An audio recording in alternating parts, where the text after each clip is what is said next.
What's up, y'all? This is Deidre with One Shot Game, and you already know what time it is. I'm back with another video, and you know how the motto go. You get one shot at life, but a lifetime to learn all the game you need to become a better person.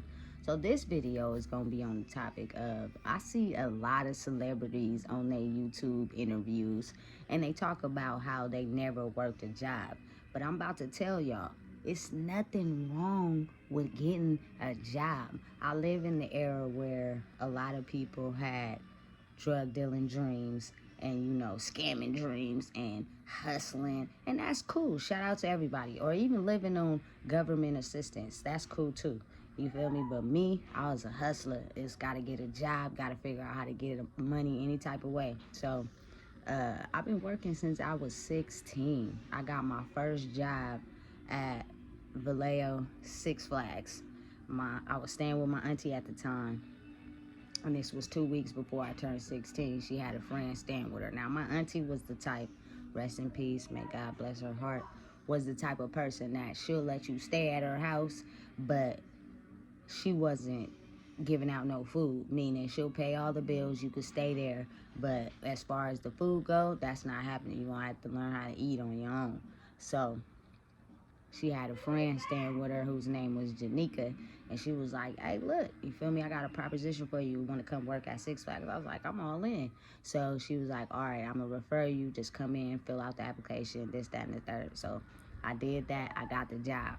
When I got the job, it was at O'Connor's. It was a food place inside the amusement park. So we were making barbecue sandwiches, chili cheese fries and things like that. So what happened was I put all my family on. I put my brother on. I put my cousins on. I put everybody on that was living in the household. So therefore, nobody would have to be broke. And at that time, I was young still. So I was still into, smoking my weed and having the latest fashion.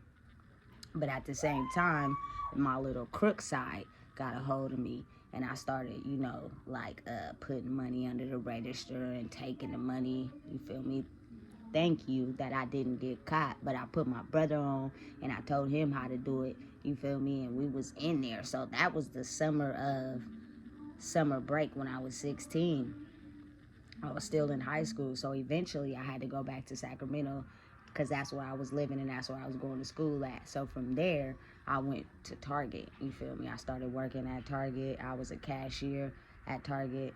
I remember one time my mom came in, she was buying a stroller for my little sister who was about to be born, and she had made a transaction that was so difficult that I didn't know how to do because she wanted one thing on this card and one thing on this card. It was so difficult, and at that time I was in pain. Of course, I'm a young lady at the time. I'm having very bad muscle cramps. I'm just going through it the whole day, and she come in with this difficult ass transaction that just, you feel me, fucked everything up. But it was funny now that we talk about it because I had to get the person who knew how to do that, and that took up some time. So we was in the line chit-chatting for a long time. And, eventually, you had to get a card from school to be able to work a job while you was going to school at the same time. So from there, I turned 18. I didn't graduate high school on time, but I do got my diploma. So from there, I went to JCPenney's call center. And that was where, you was taking calls from high-end clients, ordering drapes and stuff out the magazine. That was when JCPenney's was popping. At that job, I put my first love on at the time, and I put one of my friends on. So going through the whole process of working there, I came up with the idea of figuring out how to write people's credit card numbers down and pay people's Metro's phone bills half off. You know what I'm saying? But in turn with that, I caught my first case because eventually when you do dirt, it does catch up to you. And probably on the last maybe 3 months of working there, they was called me in the office and was like, woo, do it, woo. We caught you on the phone, you feel me, making transactions, this, that, and the third. You feel me? But for a minute, it was working. I was making money on the side and I had a job. So I was being a crook and working. And I caught my first case with that. And I had to turn myself in and do 30 days at the Sacramento branch. But that was later on after, your convictions, and you go to court and all that. You feel me? Me and my first love had got caught, but I decided to turn myself in, and she decided to take the ankle monitor, right? So from that job, I was off for a minute, and I was just doing me in the streets, you know, selling weed, doing that, this, that, and the third, you know, hustling, woo, woo, woo, however that go. And then from there, I worked at a debt collection place. You feel me? Call people and, you know, call them and get their debts and get them to pay off their debts. You get a lot of times people hang up on you, whatever. You had certain pitches you had to say and things like that. You know what I'm saying? So in my mind, is if I got laid off or left a job or got fired or whatever, I would just go move on to another job. But I would always get jobs that was okay with me smoking weed or didn't know I was smoking weed. And I would go in and do the interview sober, dress nice. But on my off days or the days where I would get off, I would go to, you feel me, the house and smoke or whatever. So from there, I worked at Six Flags again because I had needed a job. So I was going back and forth from Vallejo to Sacramento working at Six Flags. During that time, I had got a job at Home Depot. That was probably one of my best jobs. I loved working at Home Depot. I was working the night shift, actually, from 10 to 6 in the morning. That was really hard because it seems like when it's time to get up is when I was up, but I was tired and I had to end up going back to work. But I loved working at Home Depot because it was just super cool stocking.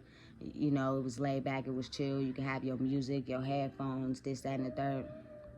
And then from there, I worked at a metal building company where we would make air conditioning units for homes. And this is all while I'm getting out of prison. So don't never let nobody tell y'all you can't get a job while you a felon, because that's an absolute lie. Yes, you can. If you put your mind to it and set your mind to it, it can happen. You know what I'm saying? So from there, I ended up getting laid off because I think, you know, I was just learning too fast. Sometimes when you learn too fast and you pick up on the job really quick, you intimidate the people that's been there for like 20 or 30 years. They trying to figure out how you pick up so fast. I don't know. I just always been one of those type of people. So from there, I ended up going to another metal building place and working there. And then the last job I had was at Mill Guard Windows and Doors, making windows.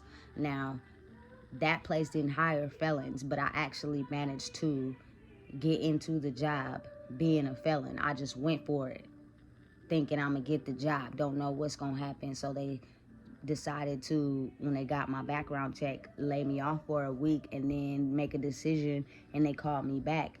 And I ended up getting the job. That was probably one of my highest paying jobs I ever had in my life. So, you know, the moral of the story is don't be afraid to get no job. It is nothing wrong with working a job. Like, people be thinking that, you know, they too good to work a job. They don't want to put in that many hours. Like, it's nothing wrong with it. You actually make a stable income. Yes, you got to put in the time working there. Yes, you got to be on time. You know, you will get fired and things like that. But in the long run, it's beneficial. It shows you, you know, how to show up on time, how to make sure, you know, you're doing your job correctly and things like that. Because I always used to try to be like, you know what, I'm going to be a weed seller, or I'm going to do this, I'm going to do that. And that didn't work out. The hustling thing is like a temporary side hustle, but a job is legit money. Like, you're definitely going to make money if you come to your job and do your job. The decade I live in, like, people wasn't up to working. So now it's just in the day and age where I see a lot of people working now, and I actually salute. You pull up to McDonald's or Carl's Jr. or whatever, you see a lot of black people working. It's nothing wrong with getting a job. And at the end of the day, you learn skills that you probably are not going to learn on the streets. Like, a lot of people don't know how to fill out an application. A lot of people don't know how to have a resume. You know, things like that. And it prepares you for certain parts of life that you may not be ready for, or you may not have any knowledge in that field. But I've always been a hustler, always trying to get some bread, always scamming and scheming. You feel me? Wherever there was money involved, Deidre had her hands in it somehow. So again, this video is just to let everybody know that don't never be afraid to hustle always. Like, if one hustle is not working on the street, go get a job, bubble up off of that, and do whatever you got to do on the side, whether it's, hustling, scamming, scheming, whatever, to accomplish your dreams and goals. I grew up with a lot of people who think working was just not for them. They want to hustle and be free and have their time, and that's cool too. But when the money start not flowing in, when you thinking you just don't gotta work, that's crazy. And a lot of people, they'll work and then they won't work because they see what it takes and the time you have to put in to work a job and stay committed to a job. But that's guaranteed money. You can be out here hustling all you want, but that's not guaranteed money. It's some days where you hustling and you might not make nothing, and you got to go back home broke. And if you got kids or whatever, it's hard. Or if you in a relationship and both of y'all broke, that shit hard, because then the complaining start coming in when one person making money and you not. Like, at the end of the day, people need to start understanding, if you're gonna be out there in a relationship, or if you're gonna be out there, with habits and you like to look good and stuff, don't depend on the hustle. Go and get a job. It is okay to work. It is nothing wrong with getting a legit paycheck. And correct me if I'm wrong, I used to want to be like my friends and be like, what are they doing to where they having kids and stuff and they don't gotta work and they living in apartments and shit and doing their thing? But they was doing scamming and scheming on the back end, and sometimes that scamming and scheming works for some people and sometimes it don't. I was one of those people where I couldn't scam and scheme and do things that was below the belt because it would never work out for me. The only thing that worked out for me and proved to be a success was actually getting a job. You know what I'm saying? So I've had probably 9 or 10 jobs over the course of my whole life. And really, it's cool because it's legit money. You get a legit paycheck, guaranteed. And working at Six Flags, you get paid every week. So that was what's up. You would go to work for a week, and on Friday, you get some money. That was supporting my little, clothing habits, eating, you feel me, smoking weed, all those type of things. So I just want to let the younger generation know that if you have any type of goals, dreams, or passions, it is nothing wrong with getting a job to support you and your lifestyle, and also supporting your dreams. Because a lot of times when you get 18 and mama start talking about kicking you out and you don't got no job and you just want to sit around and smoke weed all day, eventually you're going to run out of weed. And where you going to get the weed from? You're going to have to learn how to, get a job. Don't go to your interviews all ghetto and ratchet. Dress up, look nice. Don't be smelling like weed. It's okay to not smoke that day. You know what I'm saying? Go in and get your job and get your money. Stop thinking that you too good to work a job at the end of the day. Because when it get broke and them hustles slow down and you ain't getting no money in from them hustles, you going to see what's really real. So that's Deidre, man, with One Shot Game. And I just dropped this video to let y'all know it is nothing wrong with getting a job. Fill out that application. You know what I'm saying? Get your first experience. So what if you got to work at a fast food place? I have never had the privilege of working at a fast food place, but I'm saying it's a good way to start off, because you can't just go in there with a blank resume. You got to start somewhere. So get a job, make your money, bubble your side hustles, do what you need to do, switch up your whole little ghetto demeanor, your ratchet demeanor. I've seen people come into jobs just ghetto and ratchet and then try to wonder why they ain't get the job, because you have to switch roles and be a professional person. And then once the interview is over, go back to doing what you was doing. Switch roles, switch lanes, go and get you a job. Like, comment, share, and subscribe. And let these young kids know it is nothing wrong with getting a job. Because at the end of the day, that's for sure money. Guaranteed. You already know what it is. Tune in.